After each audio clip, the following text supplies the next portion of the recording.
Spelljammer! Felt appropriate.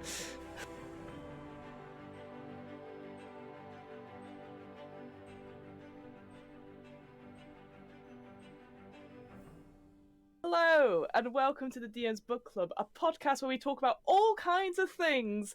We know them all inside out, especially today's topic, about Dungeons and Dragons, and we include it in our role-playing campaign. With me, as always, on a wonderful Thursday night is Hamilton. Hello, Hamilton. How are you? Hello. Hi, Fiona. How are you? I'm very good, thank you. Very good. Currently, whilst we're recording this, I am in the States still. I'm working out how to get home. But that doesn't matter. So I've got a lot of time on my hands to do that and to read lots of D&D stuff. Obviously, again, the day we're recording this, Strixhaven even has come out. It has. It's so exciting. I can't wait to go to the game shop tomorrow to go get my alt cover. But I've been looking through that, so I'm very, very excited. What about yourself, Hamilton? How have you been? How have I been? I have been good. We had the first of our Dragon's Duel Season 3 shows on Saturday night, which was amazing. A lot of fun. It was good to be back. I was like... It's kind of funny, like I've played lots of D&D in the sort of break that we've had, like I played Curse of Strahd and all that stuff, but you know, I just got really excited before. I was like, geez, you know what, I'm actually really looking forward to just playing some stupid game show games. Do you know what I mean? Like not playing D&D, not getting Curse of Strahd to pieces, just like playing stupid shit, and that's what we did, and it was good fun, and we had it was like we're making characters for an actual play that's going to go alongside it. So the first two characters, they had some. Because there's two actual plays we're going to do. There's two people on each team making one character that they're going to share, but like be split personality, right? So we did this didn't tell them until like the end that they're going to roll two classes so that they can. So once they've got so obviously they get their scores and all the stats through the game show, which they did very well. And then it got to the end, so like you roll one class and they were like, oh, I'm really upset about this, and it's like, well, now you have to roll your second class for the other half of your personality. And one person like got a bard, and they were like, they had a 20 in Christmas, they're like, that's good. And then they when they came to roll the second time, they got bard again, and so someone in the chat like said, I'm spending money, because you can spend bits like cheers to re-roll, so they said re-roll it, bard again. It was like freaking heck, these just could not. Whoa. It was like meant to be. It was like the universe was saying. The stars and the dice aligned. And the name That's of amazing. Their character is called Hamilton. I can see what they did there. Can you see what they did there? I can see what they did there. Just about. Yeah, I thought it was hilarious. But they're a bard, a halfling bard, who's pretty strong, pretty charismatic, which makes so much sense. Look at these. Guns. hey, art imitates life, or life? Yes, imitates exactly. Art, that's I feel like I need to go work out just to work out your musical prowess. Well, I can do that. Yeah. Oh, go on. Oh, did you not hear that? Here we go. Oh, right. I thought you were gonna bring it. Ah, yeah. Can you hear that? Is that? Yes, I can hear that. Oh my god. Even hiding this from our. Okay, I won't do too much. That's all I can do. Oh well, that's another stream entirely now. Are you hiding that from me? God, you didn't know that? I could play guitar. No. This room is literally 1, 2, 3, 4 guitars, and then the drum kit. I know. I only ever see the drum kit. It's true. Well, Hamilton. Okay, sorry. You can cut all that out. No, we're not cutting all that out. I am now reading in shock from that realization. But today, Hamilton, what is our topic of choice? What are we talking about today? What are we talking about today? Well, we are talking about none other than the amazing 2nd edition Advanced Dungeons and Dragons campaign setting called Spelljammer. Yeah. Yes. Exactly. Yes. A little bit of context behind this. We've had some comments on a previous episode which said we didn't do enough research into a topic of the GIF, and we're like, you know what? You are right. So now we're going to go back and look at the original sort of Spelljammer setting that just sort of set it all off, because as we've sort of spoken about in a previous episode, there is very likely it's going to be re-released next year for the Sounds 6th like edition. it. So we thought, you know what? We don't know anything about it. Why don't we go back and check? And I guess our first impressions is it's pretty good. It's pretty darn good. It's pretty awesome sauce. I can't think of a better term for it than it's so much fun. And as a massive Planescape fan, it's not quite pushed it off the ledge because it just can't quite. Because I think that's always going to be my favorite, but it's pretty much neck and neck at the moment. It's a lot of fun. Yeah. So obviously this was originally designed by Jeff Grubb, and it was just basically this idea when they were sort of pitching things back in the 1980s to TSR. Like the pitch was, what about D&D but in space? Yeah. And I think that's the key thing, because I got this wrong as well, because to me I was like, oh, it's just another science fiction sort of setting, whatever. It's not per se. It is about taking the world as is, acknowledging that magic exists, and then putting it, how do we get into these other worlds, how do we do it into space? And what I loved in some of the sort of the forward of one of these books, it says like, how do we explain how things happen? It's like, it's magic, and it knows it's magic. And I thought, what a great sentence. It is such a great sentence. That whole Jeff Grubb's initial intro to the book is one of the best pieces of writing I've read, and I loved it. Just the whole the product you're holding in your hand is a result of a brainstorming session held at a local Lake Geneva restaurant, and you just can imagine it, can't you? Just all these people going like, hey, we want, and they said like Cloister to come up with some new ideas and alternatives for advanced Dungeons and Dragons, it was called in those days. And I'm just like, how much would you pay to be there and be a part of that? But like at that time, what an awesome experience that must have been. And and the whole intro is beautiful, really. Yeah, I completely agree.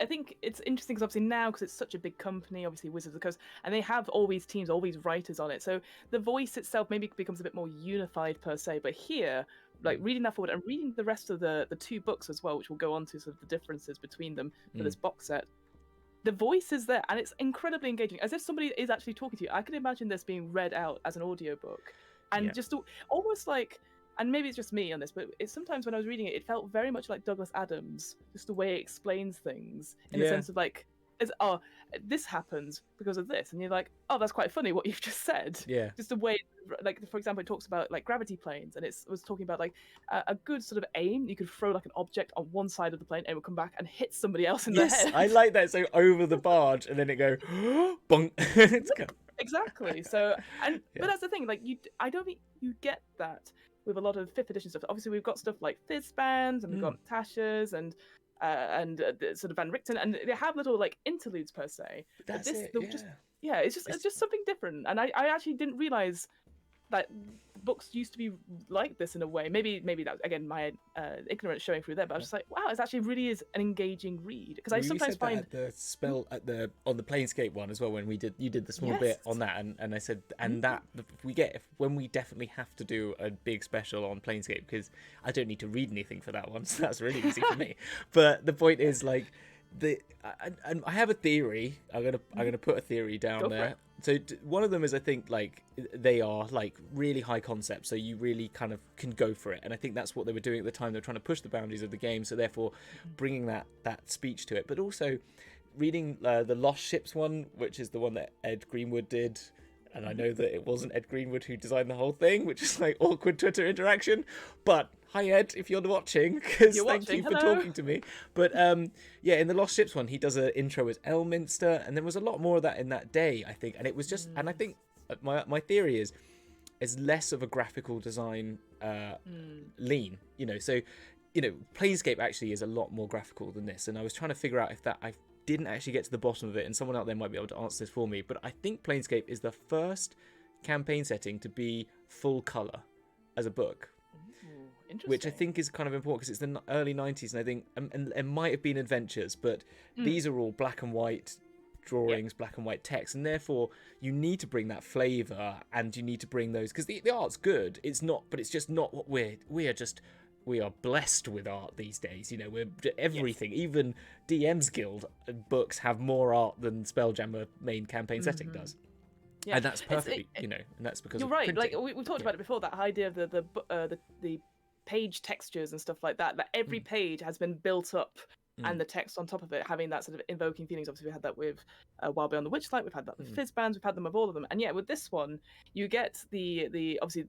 I know we're not going to skip out on those ships, folks. Do not worry, because again, those those illustrations by Jim Holloway are amazing, and those are in color. But yet the actual book itself is just as if printed from a black and white thing. So absolutely, completely agree with you there. And that's understandable, because it was the late 80s and they didn't have the same printing technology. That's the days when you used to do, which I've done some of this, Xeroxing, and I'm saying Xeroxing in to make images in depth and stuff like that. So like that's what you had to do in those days, whilst we now could just digitally art it for everything. And even in the 90s, you had computer graphics and you had much better layout, Quark and Express and all that stuff to make programs. So to make documents. And so I think that's why there's a need for that law. And I think that kind of puts the pressure on people to feel like, I really need to get this across. I really need to push the experience and the emotional quality that I'm the sort of atmosphere I'm trying to get across. And I think that's why the Planescape one's great, because it's got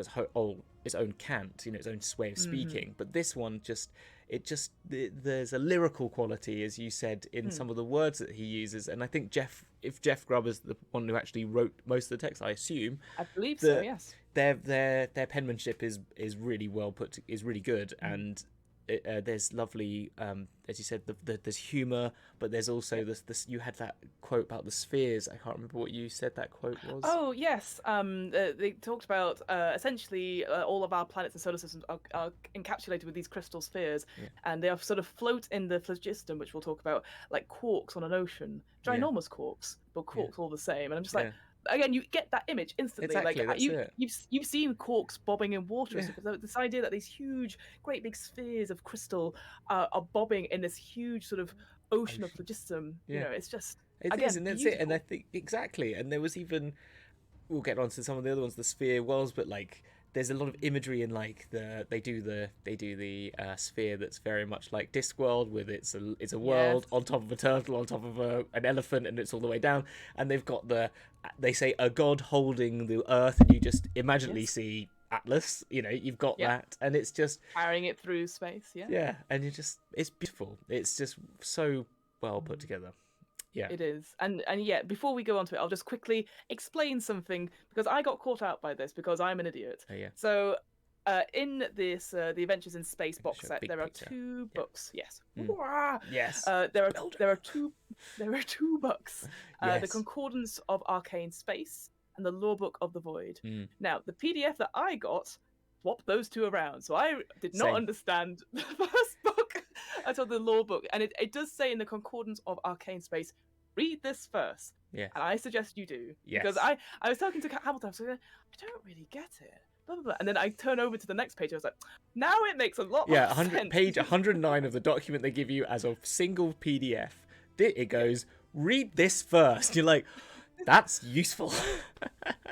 Like you can tell, but I know most quick start and most box sets now do say, like, if you're reading, read this first. They usually say at the top, or they go, stop, make sure you read this first. So I think that was the only thing. I was just like, again, I know obviously if it was separate books and all that sort of thing, then I would have been fine. But it's because I read everything in PDFs now, because I don't have money to spend on physical copies per se. But so those are the two books. So the Concordance of Arcane Space explains the general rules for conducting second edition D&D games in space, and then the Lorebook explains a bit more about the races, the monsters you may encounter, and just all the other things there. So it sort of builds upon this sort of transition between these D&D as it in these worlds to space. And I think this is the key thing as well, because you sort of mentioned it as well, and I think this idea that they talk about previous settings, so they talk about Kryn, they talk about Greyhawk and stuff, and like how that fits. And the most important thing they say is that these worlds and Spelljammer coexist.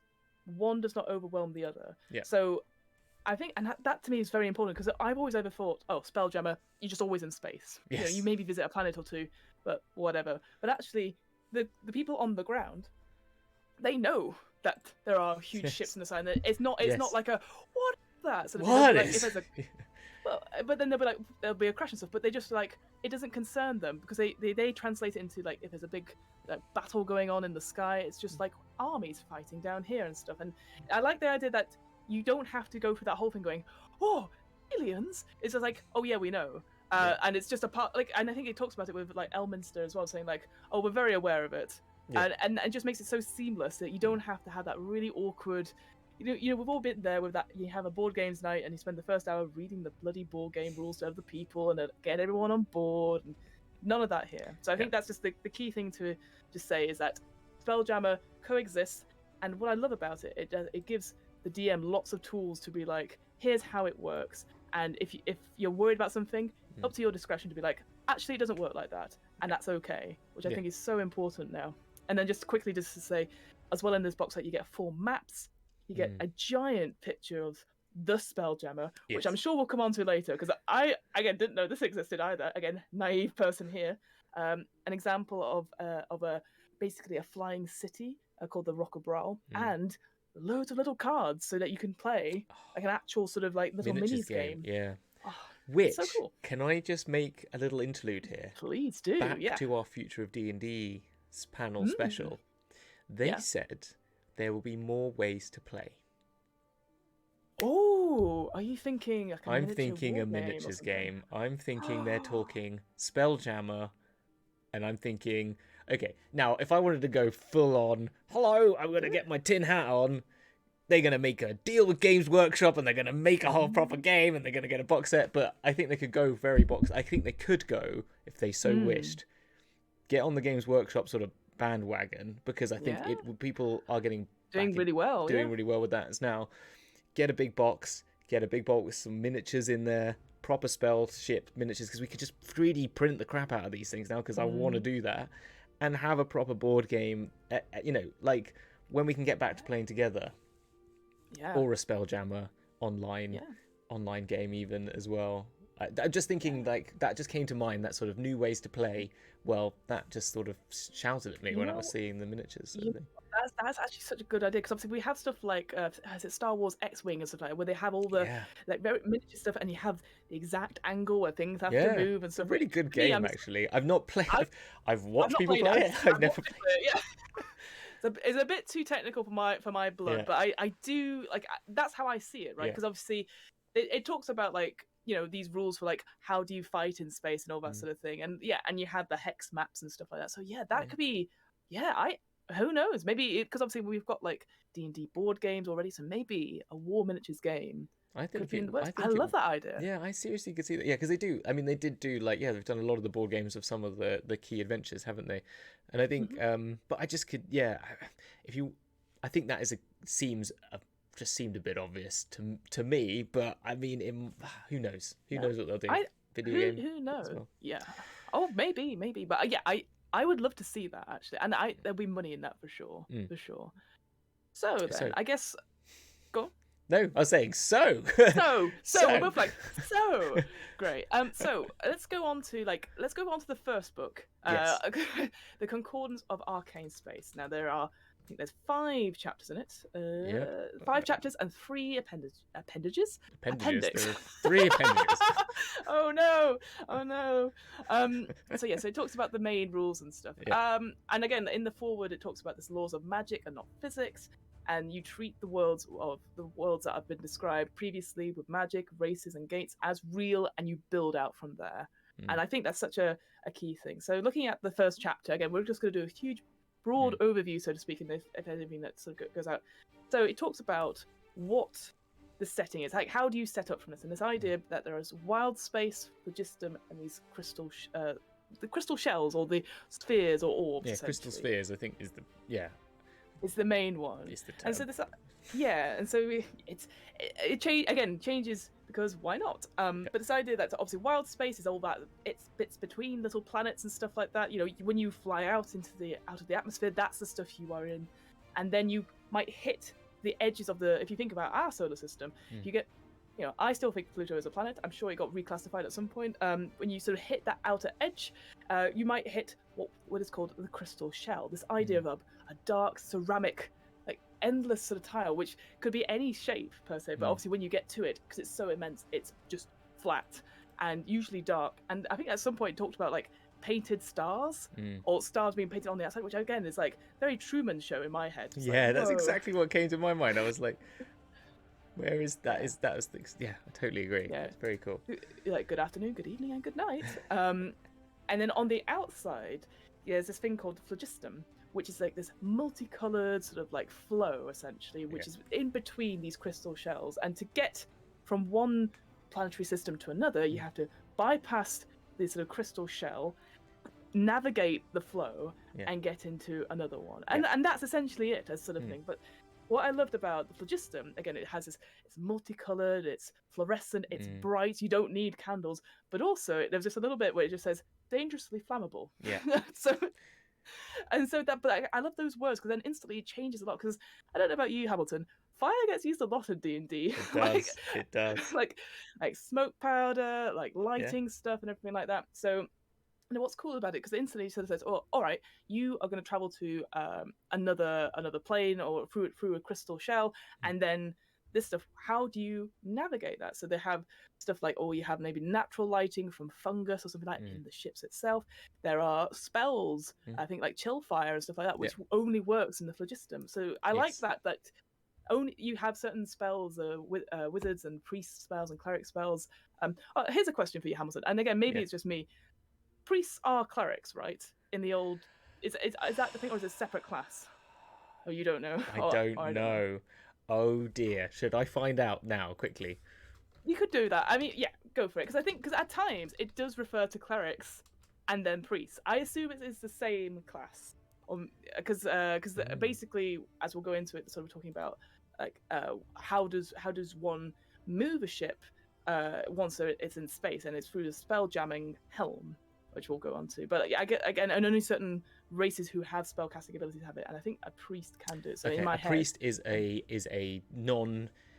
someone who worships a god. So all clerics are priests, but all priests are clerics. Anyone who can worship a god and teach about them, but only the most devout followers who go out to actually make a difference get clerical powers. That's from Crazy Cool Celt on the internet, but I think that's the point. Cool Celt. Thank you. But it's just So a cleric is someone who's got a priest is an NPC stat block, and a cleric is a player character.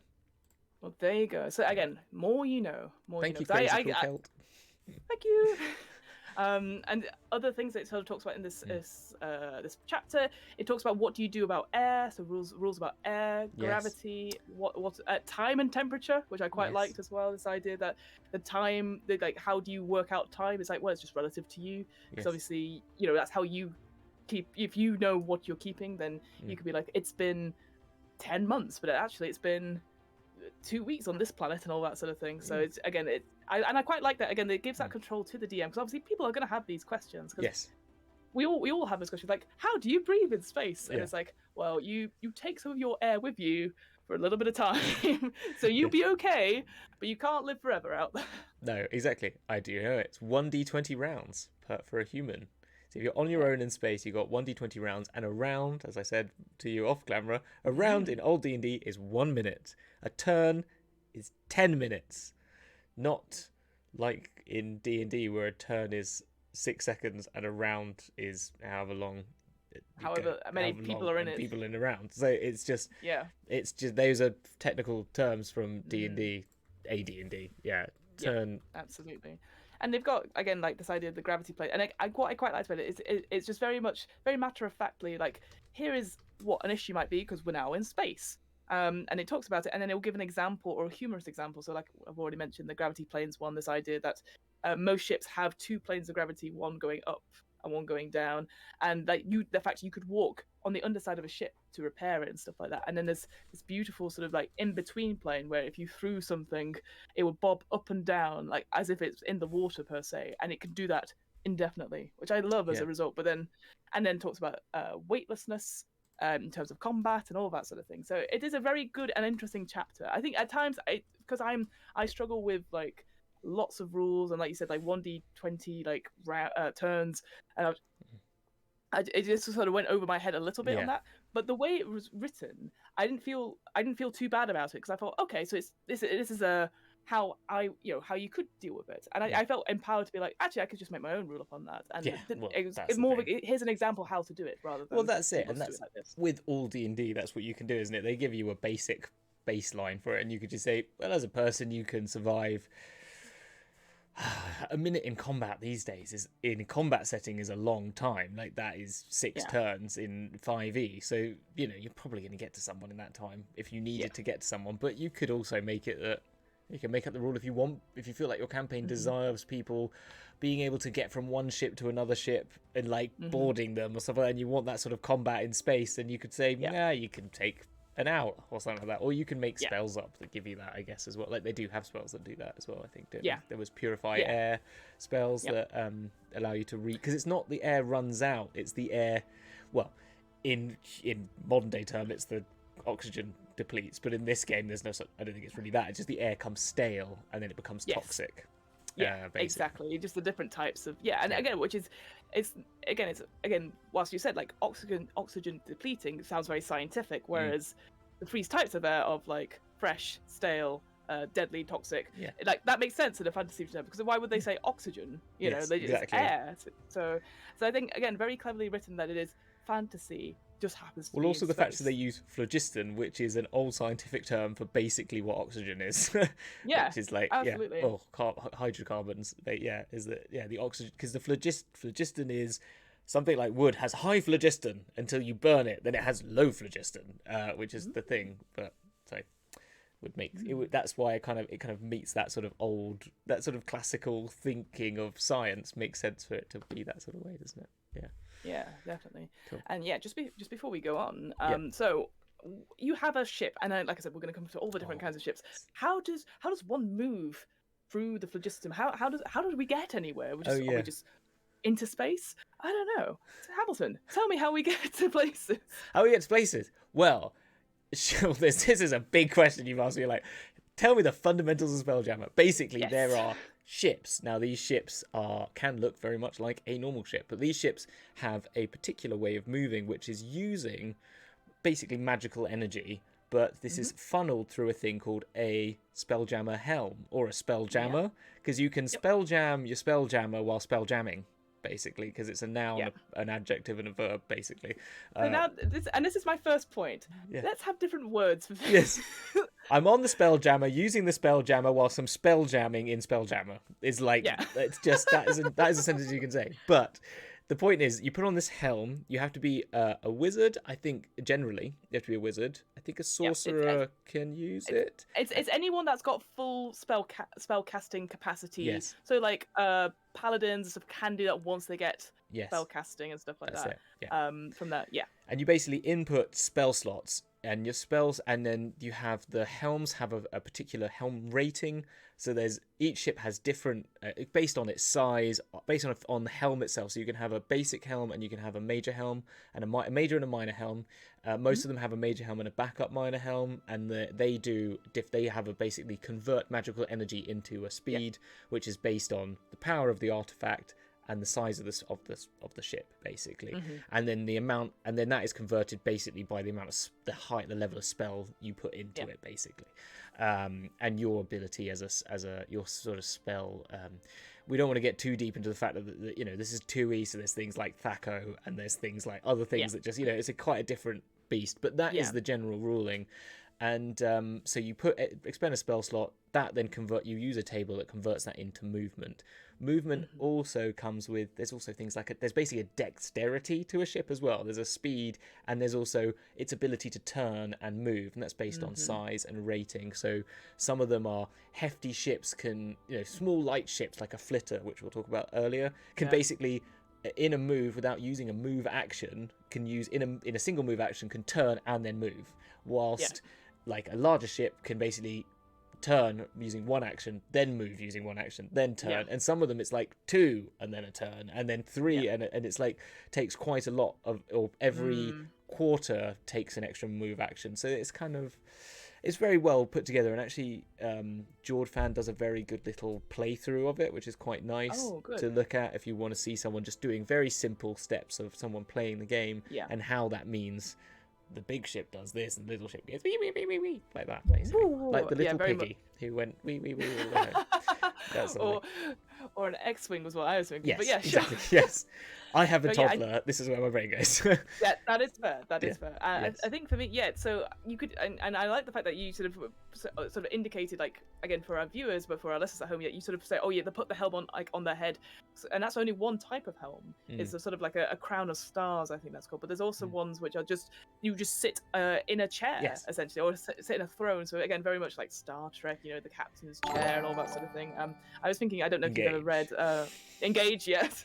I don't know if you've ever read C.S. Lewis's like Lion, Witch, and the Wardrobe, but it's like the silver chair, which is that again, that's if someone is not trapped there, but when they're sat there, all their magical energy is being used for the ship. And there was a great little thing I saw, which is like, even once you're paired with the ship, you can't do any other spellcasting. You can do other things. So that, but it gets to a point where if you move away or you go and do something and then you try and cast something magical, the ship, no matter what the range is, will siphon off the magic. Yeah. And I like that. And it said like, is there any explanation for this? And the book just goes, no.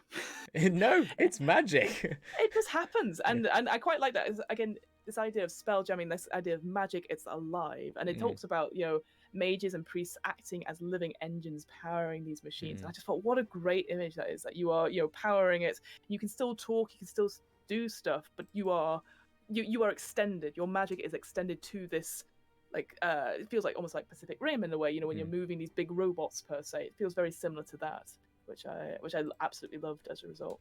Of like VR headsets from the 80s, and I made when I did an unreleased Christmas special last year for Dragon's Duel, we did one. I had a Spelljammer which was in a what they called an Airstream caravan, and this kid found it. I did it very much like Back to the Future, goes in there and they've got this like guitar and they have it plugged into this like VR headset, and when they play the guitar, it's like a bard's Spelljammer. So you go in and you like rock out an electric guitar, go, and then I did it based on the chord note related to the plane that you went to, because it was a bit like a planar Spelljammer, but that's just really very cool. Because they have like, you have the chordal tonal ranges for all the planes. Yeah, that was why.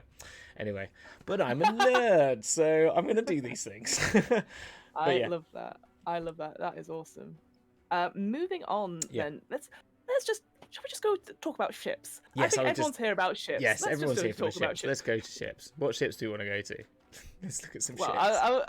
So again, in both books, it does talk about all these different ships, and again, and unfortunately, he passed away last year. I discovered, but Jim Holloway is the one who's designed most of these ships in these books. Obviously, there's other books and other ships designs out there, and I think, off the top of my head, and we talked about this before on the Discord, this idea that there's like a Jules Verne / Jerry Anderson feel, like, if you think of like, if anyone ever watched Stingray, like I did as a kid, this idea, just the way they're sort of shaped, because they don't look like, as again, because I was thinking that, sci-fi, like they're not blocks or cubes or anything like that, or designed necessarily for streamlining. They are just ships on the ocean, or they are just designed almost like fish. I always think as well. I love the fish element they brought into it. It's such a great, I don't know, it is that, as you said, that 60s Stingray, Captain Scarlet, all those sort of like amazing, but Stingray particularly, as you said, because it's the underwater one, the sort of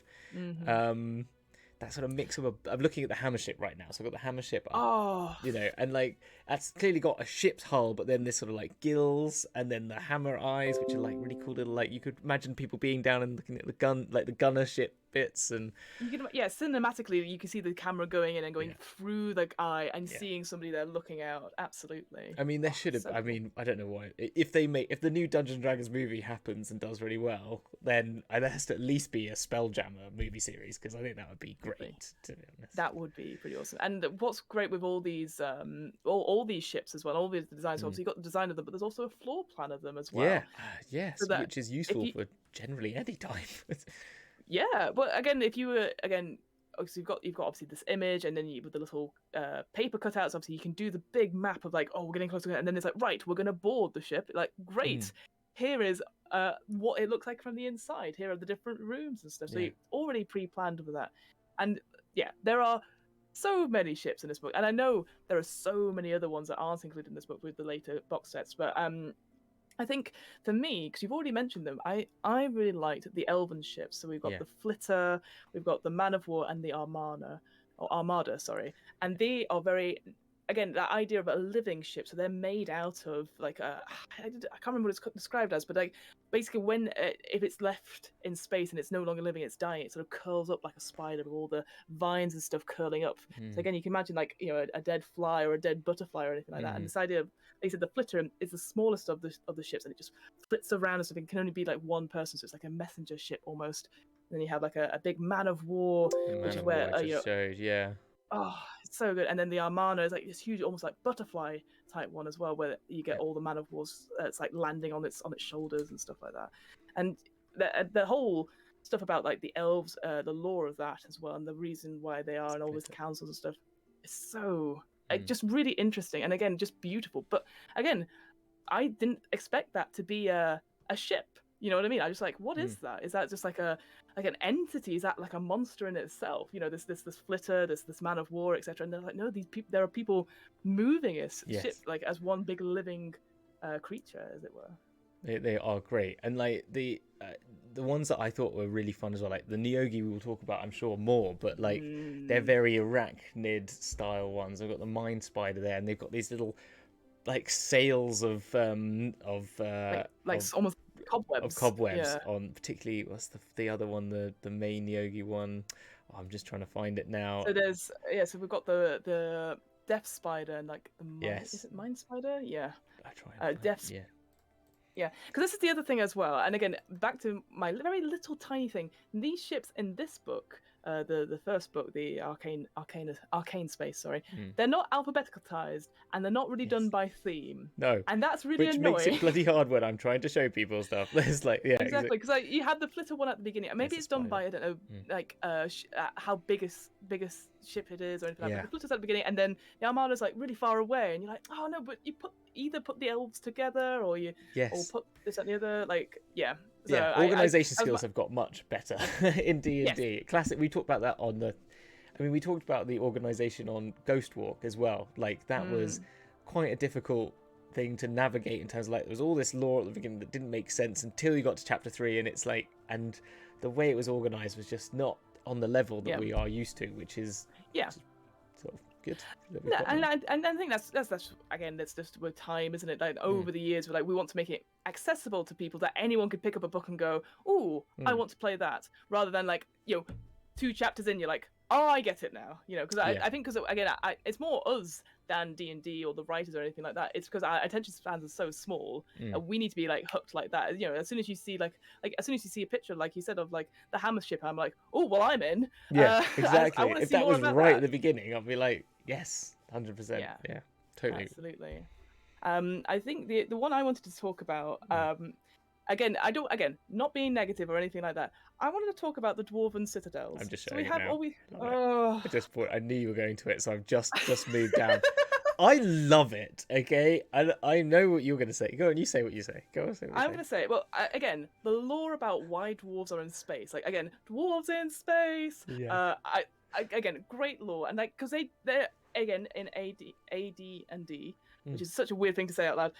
They're not magical, or they're not as magically gifted per se. So they rely on forges to power their big rocks in space. So they will hollow out an asteroid or something like that into this thing, and once all the air is used up, they'll go to another asteroid, build into that, and do the same thing. So you have these massive rocks in space.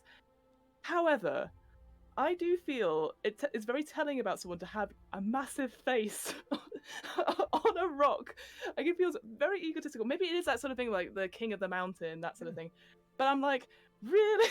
I mean, they are made in America, and they have that mountain called? Oh, Rushmore, Mount Rushmore. Phew, I'm glad you got it, because I was going to be really... Yeah, and it's like, so there is a bit of that in America, but also I think it's kind of cool because it's kind of like, you hear that sort of like, that proper... The sound from, what's his name, J.J. Abrams always does, or Michael Bay, coming soon, and it's just this big face coming. I just think that's so, like, Guardians of the Galaxy-esque sort of like, I love it. I think it's great. And I think if it was described like that to me, then I would totally with the holding the axe. Again, over the top. As I was mentioning, like, the thing that I said that I sort of tagged Ed Greenwood about was, I thought, now this is I said architectural nerds out there will know Robert Venturi, I said about this Las Vegas thing and this whole idea that architecture in like the 80s, well, he was a bit earlier than that, he was in the sort of 60s, 70s, doing this sort of like look at Las Vegas is like, and America's sort of look at these buildings that look like ducks that are, and then the big basket that's actually a shop, or a Stetson that's a cowboy hat store or something making plant and stuff like that. And there was a big architectural movement in that sort of 80s, this sort of Pomo response to sort of modernism and making everything be over the top. Pomo people might know famously from, there's a building that has like I'll put a picture up if I have time to put of. There's a building which is all held up instead of by like statuesque sort of Grecian gods. It's by the Seven Dwarfs. Have you ever seen this one? No. Oh, it's amazing. I'll have to look it up Outram, afterwards. Outram is the architect, but he did. It's got like it's proper. It's like all Pomo is like bright colours. It was also known the Memphis style as well, and and he did buildings that were like held up by instead of like by Sleepy and Dopey and stuff like that, holding up this building. It's really cool. Oh. But that's very cool. That was very on vogue in the 80s, so I kind of see this as maybe a slight reaction to that. Okay, you've convinced me. I mean, to be fair, it comes from somebody who thinks nautiloids look silly. Now, I will say, nautiloids make sense now. Again, because the way they're drawn and stuff like that. I'm sure, I don't know if you've played Baldur's Gate 3. Very much the nautiloid bit. I have no time, but I played that bit. That is fair. I haven't. I only ever saw the trailer, and I just thought, when I saw the nautiloid in that trailer, I was like, oh, bit rubbish. Which, what? again, How? it says more about me. I was like, that's so cool, the little like wavy arms moving, and when it puffs out, that's so cool. No, it creeps me out a little bit, but it makes sense. Again, with all these things like that, like you said, the hammer. The hammer ship, and even like I was gonna say like the dragonfly and the damselfly that they look like I'm gonna say this one, ornithopters. Is that how you say it? From Dune? Oh right, yes. I got it.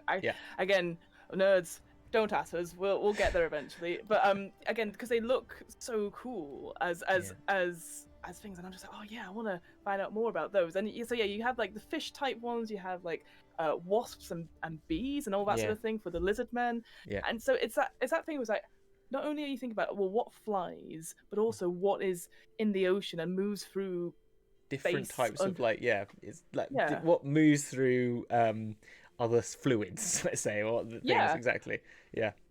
But then on top of that, then you have stuff like classic ships. So obviously it talks about there's a galleon or or stuff like that. But then there's a great line saying like these ships don't really survive too long in space. Because they get up there and they go, oh no, we are not prepared. Yeah, exactly. The one I liked, again, I think we're big gnome fans. I like the Nomiss Sidewheeler, and it made me think of.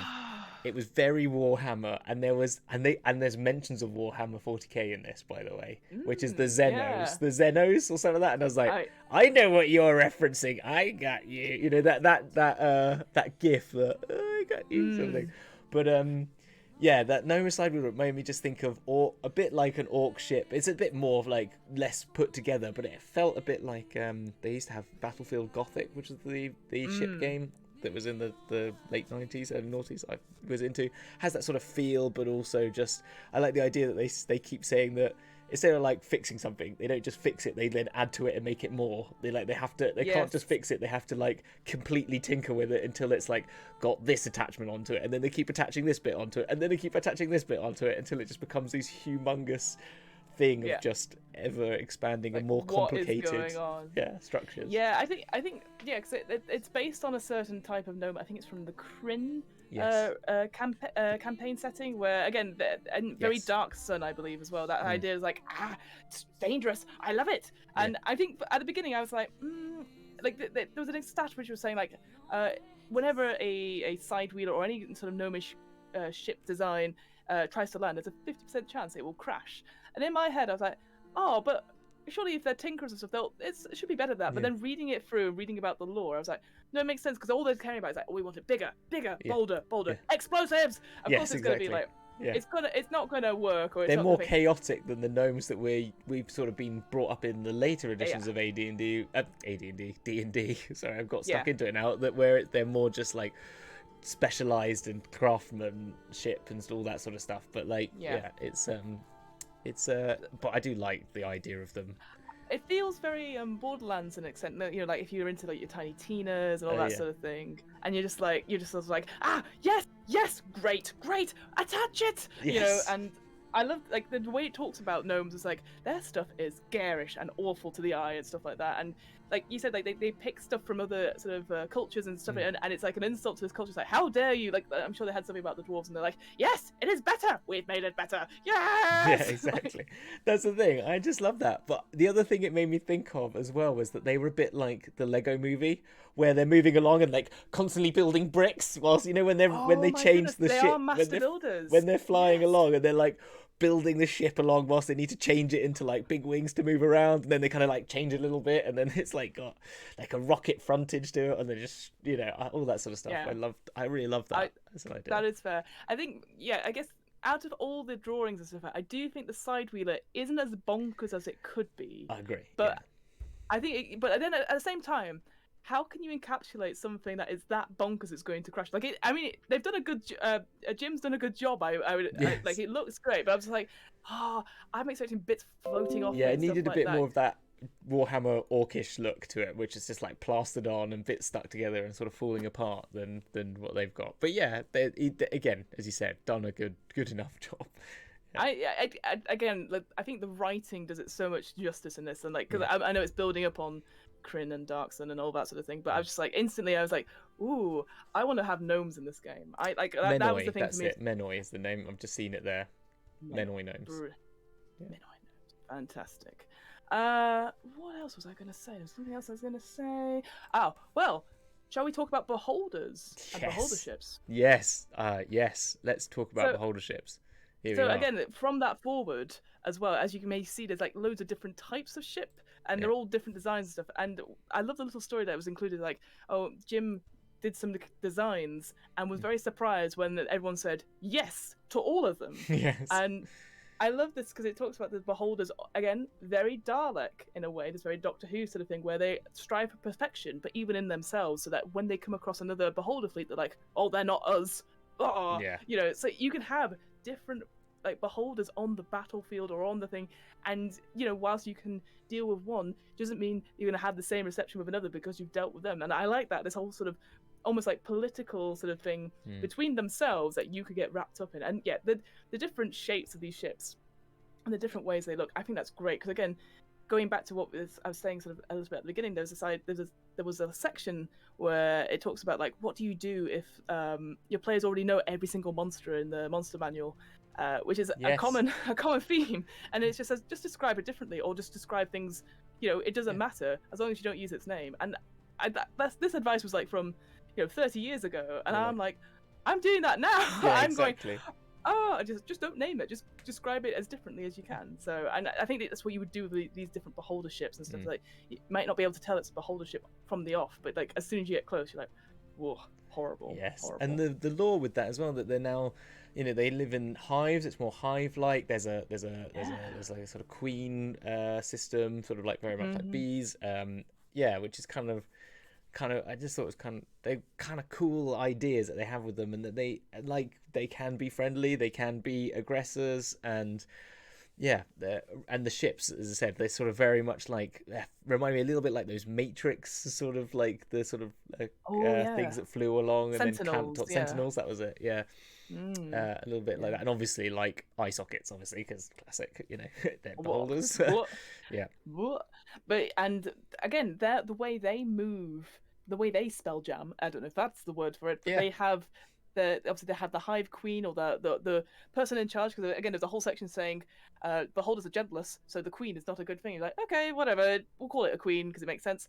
But they have, I'm going to say this wrong now, is it Orbus, the little beholders around, and they sort of these milky white, almost mage-like sort of beholders, small, almost I guess spectres in a way, just linking up together, and those are the ones that push through. Shit. And so you take those out instead of like taking out the main spell. Beholder, So again, I would hate to be like, you see this ship coming, go, okay, don't worry, just take out don't do anything till you see the whites of their orbuses, Yeah, it's Ooh. yeah, it's graphical, as they would say. It's very graphical, Yeah. and it can, and I'm sure you'll correct me if I'm wrong on this, Hamilton, but it can use like their sort of rays as a Just ship. look at that. Yeah, you can do the Ooh. charm, person, monster, sleep, telekinesis, flesh to stone, and disintegrate. Because why not? Disintegrate. Yeah. Yeah. Very, very cool. These are three. Yeah, there's three general types of beholders bred to the task of space. There's a common beholder, and then there's the what was the Orbi. That was it. 1 to 6 Orbi surround the central queen, as you said. Yeah, which is genderless. So the leader, and then these. They do the spelljammer. They channel the energy of one beholders into the motive force, and the Orbis can do this as long as one common beholder is in the circuit, but needs but they don't provide the direction of movement. They just provide the spell power. So it's the leader queen that does the actual directional control. Yeah, that makes sense. And of course, we sort of mentioned them briefly, but obviously Mind Flayers, Illithid are a massive part of Spelljammer as well. You get the whole sort of lore and stuff, and the way they sort of use their helms as well. They've got like series helms and pool helms, where essentially, you know, they all, there's again a couple of them moving the ships along, but like this idea of a pool helm was to put like elder brains in and stuff like that. So it's just it sounds creepy and scary. Like this if you've ever seen, I can't remember which book it is, I think it is Vela's Guide to Monsters, this idea of like here's what mind flayers are, and here's I think it's actually Moral Guidance, never mind. But and here's an example of a lair. And you're like, yeah, now this lair is now moving towards you at great speed. You know? Yeah, and I mean they are freaky, to put it nonetheless. And like the whole they put themselves near settlements, and it's like, are they there just to are they there just to be friendly, to sort of make some trade, or are they there just to eat brains? Like that was the sort of Take his in. Which but they are them and beholders get like a slightly different sort of take on them as well, like, which is quite nice that they've and elves as well, and all the other, some of the races do get like a different twist to them, I guess, to be spacefaring. Like the elves are trying to create this global elvish empire, which reminded me very much of like Vulcans a little bit, but that's probably me being too obvious about it. But that sort of Romulans Vulcan sort of thing, and they went through a bit of a dodgy time in this with their whole Unhuman War, which was kind of, I don't know, with the orcs, with the orcs and stuff, which is kind of, I didn't get too deep into reading it because it kind of just like brushes over this idea, but there is I kind of hope so. Again, just for the podcast, this idea that the orcs did have a huge space nation, as it were, and then this war happened, and now there's only clusters of them left, and that kind of is a shame. I guess, again, I know previous editions of D&D obviously talk about orcs being evil, less so now, and I'm hoping, I think that's my one hope for when it is released as 5th edition, that orcs do get a big like reboot, and they do have a home planet again, or they have because it'd be nice to have that, like to have and all the classical races, I know finger things there, but like it'd be nice to have like, actually here's a different kind of culture, here's a different thing.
because obviously, Yeah. again, it is ships in space. Yeah. So it's like, well, of course you're going to have a ghost ship. Yeah, there's or an ghost ships. undead It's ship. great. Yeah.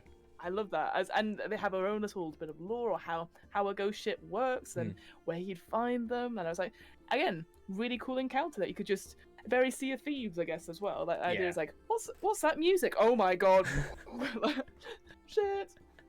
What about you? Was there any other races that you were like, oh, these are really cool, these are really interesting? I think just I like the arcane. I thought they were interesting. Just an interesting little thing that felt like, okay, there's a little starter for you here. They're sort of this humanoid race. I'll try and find a picture of them if I can, in a minute. But they've got these sort of elongated fingers, and they are sort of humanoid, but they're the mysterious sort of tradespeople of the arcane. Yeah, the arcane. Yeah, the blue people. The blue people. Yes, exactly.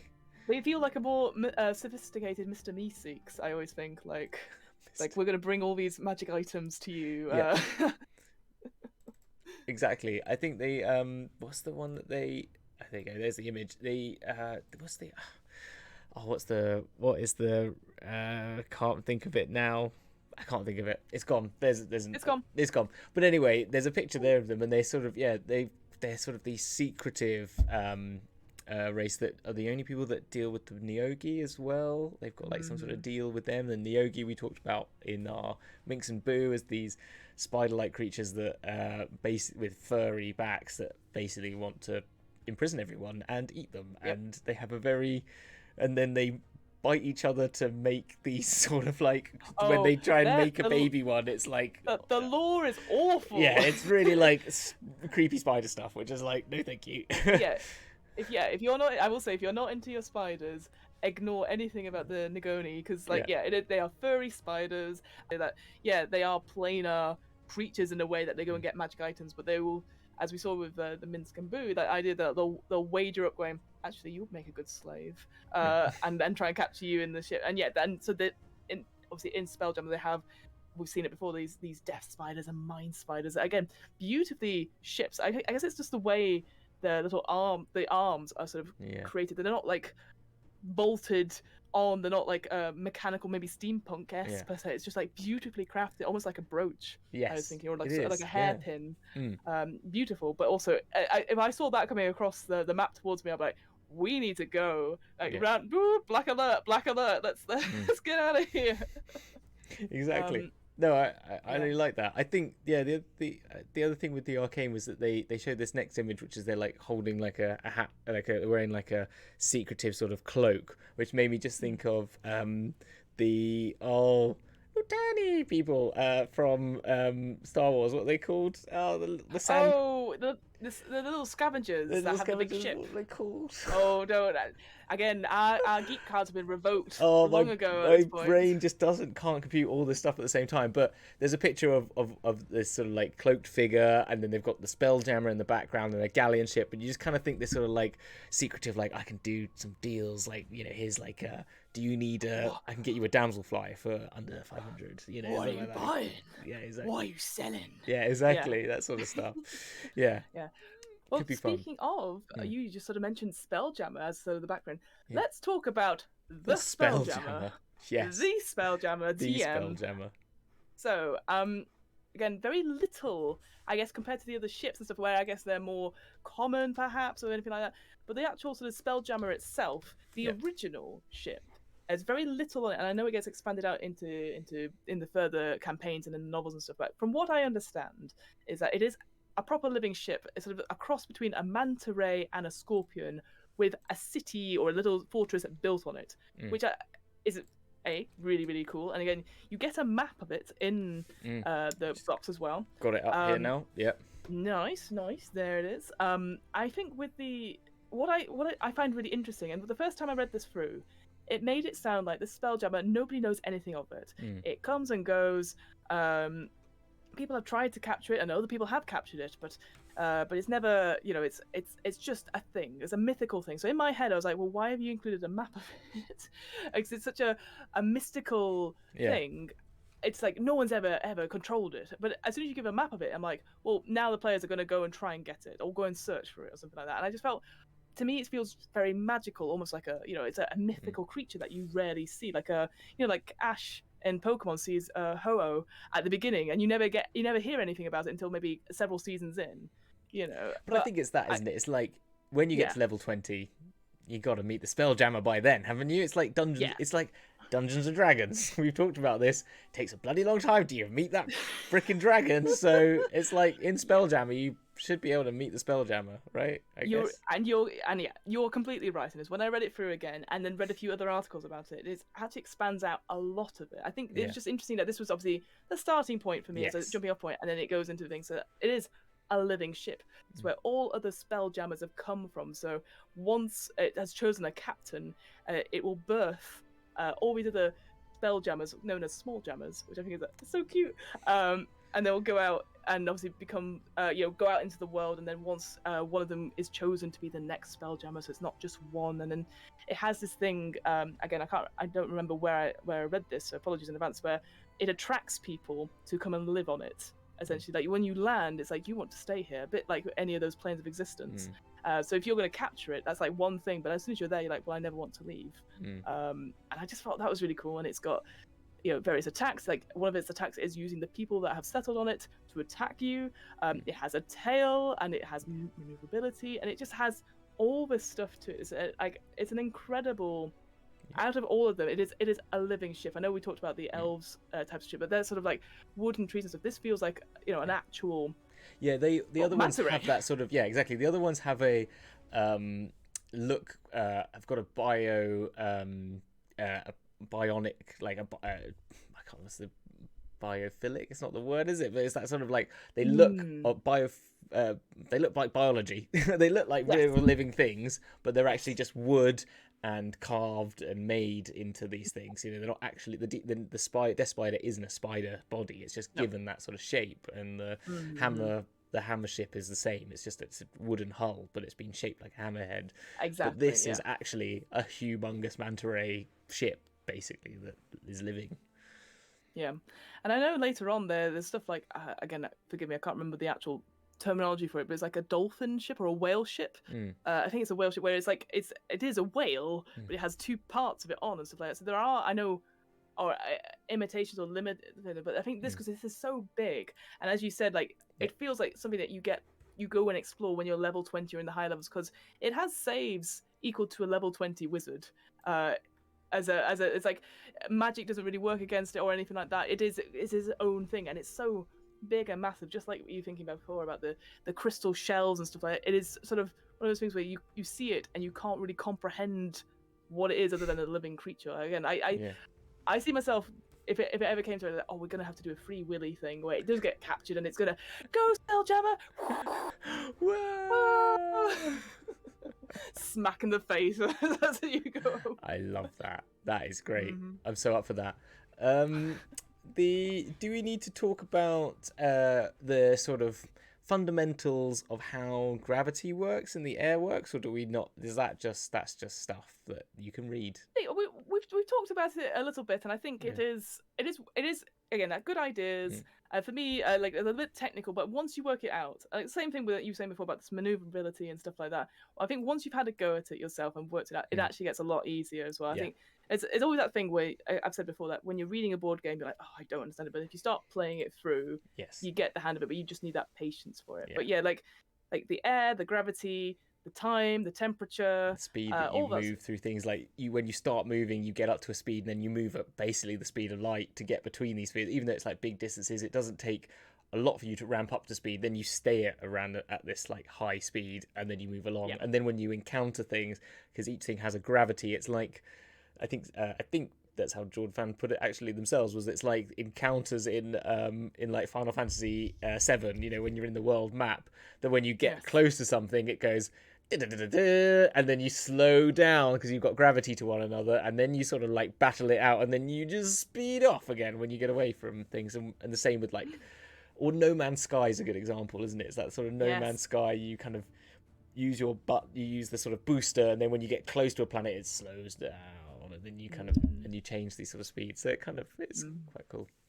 Yeah, very cool. I think the only last thing I was going to say, back into the first book, the Arcane Space, it talks about planetary displays, and this idea that you can draw out the different planets and actually make your own sort of solar systems and stuff like that. So if you were going, and I thought that was really cool because it does say, like, at the beginning, it's just like you may want to just base it on what we know, but actually before you go into space, do consider like making, you know, just a couple in this wild space of your homebrew world. And I thought that was great. And again, a little bit too in depth for me. As I'm sure at some point, if we go for it and just create our own display map or anything like that, I mean, it would look very, very cool. It's a little bit technical for my liking, but I like that idea that.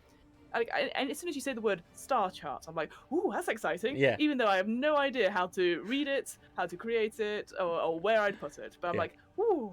So I think I love that idea that it's not just creating, like, here's a solar system. It's like, how do you look at it on a map and creating that map and that sort of handout? Because, again, your players would want to know that sort of thing. Like, as soon as they land on a planet, they're like, well, we need to find out where are the other planets and drawing that stuff out. Because you always have maps of your regions and stuff on a fantasy setting. Why not space? The ones that I think are quite good and that did them, I'm going to go back to Warhammer because I've read a few Warhammer books, like all the Abnett books, so the Ravener and Eisenhorns, which are really good if you haven't read any of them. But they have a star map in it, and it's actually really well put together because it's like, you know, you think of it as a three-dimensional thing, but they do it very well in a two-dimensional way, giving it some sort of texture and movement and space that has like the warp rifts and all these things that are very Warhammery. But I think, like, if you want some inspiration, that's a good place to look for some sort of like star map representations. On top of, I'm sure there's millions of others out there that are great, but if you're looking for ones that aren't just our solar system, there's that. Yeah, I think, and yet I think the only other thing I was going to mention, because it talks about, I know I've mentioned this before, so maybe we'll cut this. I don't know, but like I said, sometimes you're like, well, I don't know what to do, and I know I've gone on about it. This idea that they coexist, they don't outweigh or they don't overwhelm each other, the systems. So, for example, if you do have, we haven't mentioned them so far, the GIF, like, oh no, their race is all about gunpowder, black powder, that sort of thing. But if you're like, oh, I don't want, because people get obsessed with muskets and guns, and I've had this before in the podcast, so I won't go too much into it. But if you're just like, I don't want that, you could do what I believe it's, is it? I must be Greyhawk. I'm gonna get this wrong. Where you could just say it doesn't work in this planet. Yeah. So you could have all this stuff, and it's just like, doesn't work until you take it off planet or you do something else. And I think I love that. You could just be like, certain things don't work here, so these things don't work here. So you have to rely on stuff. Like, I've been in games where your magic doesn't work and you have to roll under the spell level. So if you're roll over. So if you were casting a level 1 spell, you have to get, you know, over 10 and over. But if you're rolling 5, well, that's like in level, you know, Mechanis, you always roll average, for example. Like there's it's a theme that's been put into the raw, if let's say that sort of idea. Like there are things in this is space. Like, come on, it's magic. You can do what you like. But and that's it. It's magic. It's not physics or anything like that. Right. It's magic. So in certain crystal spheres and certain wild spaces, magic rules are slightly different, and you just have to accommodate for that. And I think that's great, as you can use that as a justification as a DM, because obviously, let's face it, as soon as you find a gun in D&D, you're like, great, I've got a gun, I'm much better than everyone else. And then you realise how crap they are when you like exactly. the things that in my Waterdeep Dragon Heist campaign that we had, they were trying to sneaky. One person was a gunslinger, so it was just like, I then attack with my gun. Okay, so everyone hears that because it's a gun. Like, it's not like stab. We've got silencers. You don't cut the throat and that's it. It's just like there's a big explosion. So so it was just they could never sneak anywhere. That's brilliant. I love that. Which has made it quite fun. Because it's like, well, now you've got 100 guards to deal with. Like, you know, how do you get through good this? Job. Yeah, good job. Yeah. And the final thing I was going to sort of talk about was the Rock of Brawl. Oh yeah. So we've sort of talked about this idea that, you know, again, it feels very much like, well, what if you need to have a Deep Space Nine moment and stop somewhere, or that's the thing. And this gives a great example. It's very, again, I'm going to compare it to the Minsk and Boo and Explorer's Guide to Wildmount and Sword Coast Adventures, where it's just basically here is a place. Here is stuff you should know about it and stuff. It doesn't have the breakdown of like, oh, it has this many people on it or anything like that, because obviously it's just written as a story and it has a great little bit of lore, it has great little bits and pieces, and the sort of cross section of it as well that's sort of shown in one of the books is really interesting. So I think if you were looking for a place where it's like, well, we want a spaceport of some sort where there's going to be some smuggling, there's going to be some medieval politics, there's going to be some history of piracy and bandits, and a festival ground. Where else would you go but the Rock of Brow? Which I love that as a thing.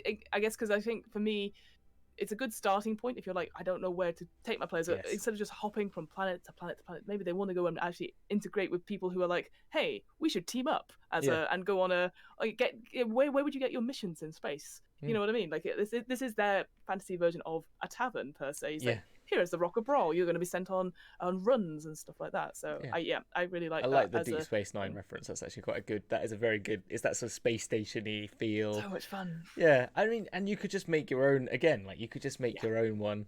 I think there's a really cool. What's the other? There's a few of them, but I was thinking in High Rollers, they go into space in the later High Rollers ones, and then they make that they make the world's sort of who makes them basically off the planes. He sort of bases them off the planes, and they're named after Elysium. And when they go to Elysium, they have the sort of like spaceport, and they try and get themselves off the ship. And it's a great sort of, and you could just do that, or whatever you want, but make it just a spaceport. But this is like another like, here's a map.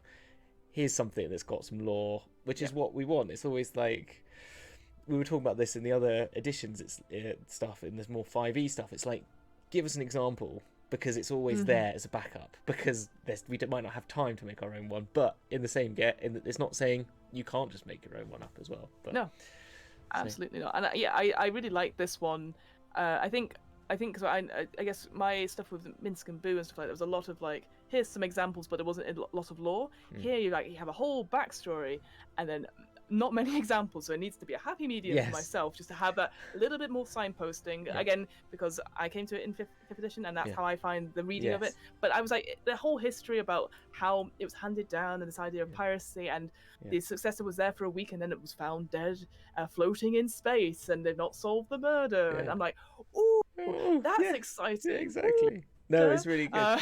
And the other thing that's brought me on, and it's a bit changing a little bit, but like the adventure hook things that they talk about in the book are very good. Like the way to start, how do you get yourself into space? And they have a whole section that dedicates you to like, they give you the anchor drops from the sky is one of them, which is my favorite one, which is like, this anchor drop, so you've just defeated you've beaten the world boss, you've saved Waterdeep or something like that, and this anchor drops down, and hey, we need you to come to space and save the universe. That's great. And the first adventure I mentioned it, which was called Wild Space, which is a really good, big spoiler warning, but I won't know if I should give away the spoiler, but there is a big spoiler that you get picked up. It's been 30 years, and it's been 30 years. So basically, the idea is this captain comes up called John Tobart, and asks you to come and help him get the Ravager, which is this like horrible, eats everything, sort of like mega weapon. Seems that he's trying to says he's stopping it, but actually it turns out they're a beholder in disguise and they're using you to come and help them so they can come back and destroy your planet, which is a great twist. But what a good it's a great story, and it has that whole brings you up into space and gets you there. It gets you into it. It's Doctor Who, it's Star Trek, it's like all those things where you're like, wait, it was a baddie all along. Yeah, yes, we all people except me saw that coming. And I'm sure, again, if anything, we could sort of rounding this sort of episode to a close. I think I'm excited for next year. I'm really excited to see what is going to happen, because from these two books essentially, and all the miniatures and all that sort of thing, I'm actually going, there's so much we can do with this. And it, like I said, I was a bit snooty about it. I was like, no, but it's just sci-fi, and it's not. It's so not. And I'm actually very excited, because it's not relying on pew pew laser guns. No. It's not relying on huge things like that. It's just literally pew pew laser. I know lasers don't make noises, by the way, before people put that in the chat, like, oh, they don't make noises. Well, actually. But I think for me it was just such a different way of looking at it. So that's why now in my head I'm like, it's D&D, in space rather than science fiction. So that I'm having to unlearn that. But as well. all So that comes with as well, which is like, it's not knights and paladins in space. Of course it is, but it's actually like taking it to that other level by adding in another whole layer of awesome conceptualization, really, and creativity that makes it the only, like, I'm actually in awe of all the people that come up with all these ideas, because they just put like this Planescape puts the whole sigil thing and all the way that's added this whole layer onto it. They've done the same with Spelljammer, or they did the same before even with Spelljammer, and I just want to go adventuring in space now because it's so cool. I guess I hope with the release of the new campaign, like they did with Eberron, that there is some sort of like little starter adventure or little one shots. I'm sure there will be. I'm sure they will do that. But I would love to see what that's like and see. But if not, like, would it be? Yeah. If not, they've got these great adventures already. So once they've converted it to 5e, I mean, you kind of think, come on, guys, you could just do one of them. Do you know what I mean? Like, well, I mean, people have been crying out for ages about it, and like I now understand, guys. Okay, I'm late to the party. I get it. Yeah. So you can stop shouting at me now. Converted. Officially. I know, converted. Officially, 5th edition converted. Hamilton, thank you so much for joining me on my discovery of Spelljammer. I appreciate it, and as soon as you showed me one of the pictures, I was like, oh well, now we have to look at this now, because I threw it off there. But what is happening with Dragon's Duel? What's going on at the Roleplay Factory? What's going on? What is going on? Well, on Saturday, so this is more live than we've ever been, because we're recording on a Tuesday for a Thursday. So like in the same week. It's hot.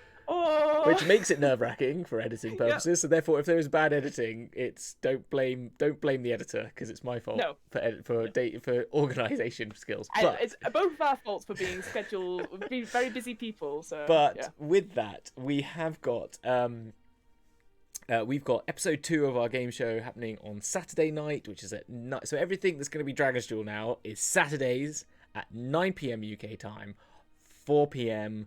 Eastern time, which is the same as when this is on a Thursday. So if you just tune in the same time every day, 2 out of those 7 days, you will find us. Just come on at 9 o'clock, just check the Roleplay Factory, see what's there, and you'll probably find something 2 out of 7 days. But on those Saturdays, we're doing the second of our game shows, we've got Nicola, we've got Chelsea, we've got Chloe and Chris. There's a lot of CHs and I love alphabetizing everyone. So I'm like, there's oh no, there's how's it cooked? Say HR. I'm having to really do my ABCs to understand this one. But it's going to be fun. We're going to be playing some good games. We're going to be playing one of my favourites, which is Confusion, which I don't think you played. You played Mind Flame Athletics, which is very on point. I was very bad at that game. We did that last week, so I try and change them up. So Confusion is where you play basically the game, drinking game 21s. You ever played that game? And you have to do that, but so when you make a mistake, you have to add a new rule to the game, and it just gets completely confusing. No. So I'm looking forward to putting that on everyone. And flashbacks to uni days. Yes, exactly. Yes. But so we fortunately don't add the alcohol to it. But I mean, people can if they so wish. If you so wish to drink at home to our games, hey, I take no responsibility for any damage that you take. But so that's what we're doing, and then we'll have a Christmas special, hopefully the week after. We are hoping. If not, it might have to be pushed until the week after, and we're just going to do some backstory stuff. But that is just dependent on timescales, because actually it's all very tight at the moment, because as you might know, it's Christmas, and therefore everyone's busy. Everyone's busy. Everyone has suddenly important duties like family and work and holidays. Bastards. No, absolutely, totally understand. It is unfortunately the way of the world. As soon as December hits, you're like, well, no one's going to respond to my emails for at least 2 months. So. Yeah, exactly. Yeah. So, what about you, Fiona? What about you? Yeah. Me? Wow. Well, when I'm not finding out about Spelljammer for the first time, I obviously run What Am I Rolling, which is a twice-monthly RPG one-shot podcast. As always, it's going very, very well. We're going to have Numenera coming out at some point. I've just only learned how to say that, because I was struggling for ages. It's a brilliant system. Did you get the bundle on Humble Bundle? I did get the bundle on Humble Bundle. Is that because I told you it was on Humble Bundle? Yes, you Yay! I get a win. I win. You got a win. So that's coming out. I'm gonna do some solo stuff because currently I'm stuck in a cupboard, so I'm gonna have to do that to keep to pass the time. To keep myself sane.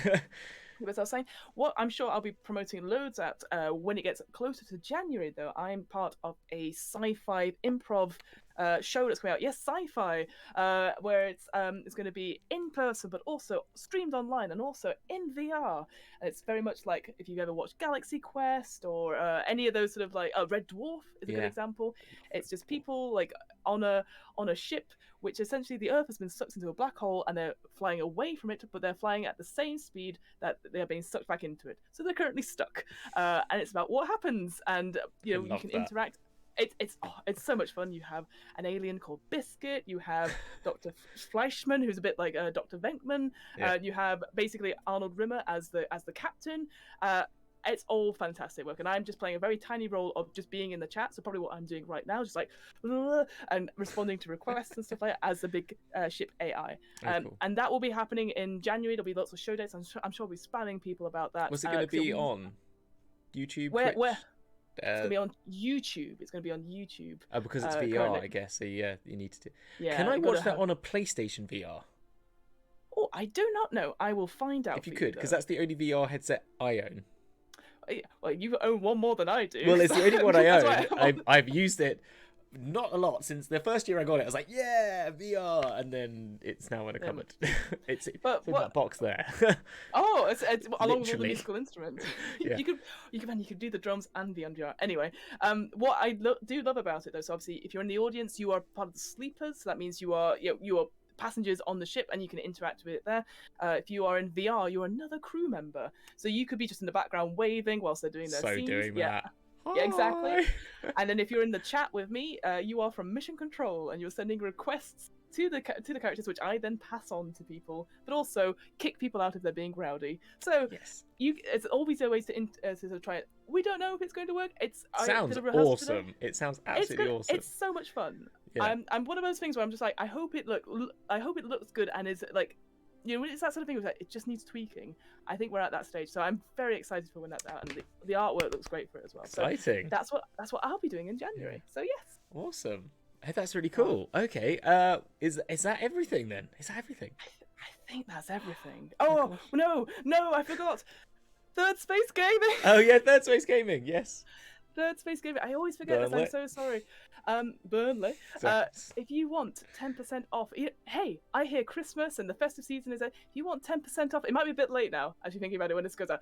If you want 10% off your first purchase at Third Space Gaming, which is your friendly local game store in Burnley, just type in the offer code DMBC into checkout to get 10% off, and that could be on anything. Strixhaven has just come out. They do alt covers, I have found out, so you can go get one of them. Hey, we talked about Warhammer. Maybe in the future when the Spelljammer comes out and Hamilton's predictions of minis come out for Spelljammer, you can get them there probably. I made a promise. You made a promise that you cannot complete, but that's fine. No, but do check them out. Again, I think, as I've discovered over the last year, like, it's been so lovely to actually go into a game store and talk to somebody and be like, I'm very excited, and they're like, we're excited you're here. So go support them. Go support your local game store. Look at the alt covers. Look at other RPGs as well. That's sort of my message for now. But yes, 100%. That is the thing for that. So yeah. With that, then there is nothing more to say than catch you on the flip. Catch you on the flip side. Catch you on the flip side. Love you. Love you.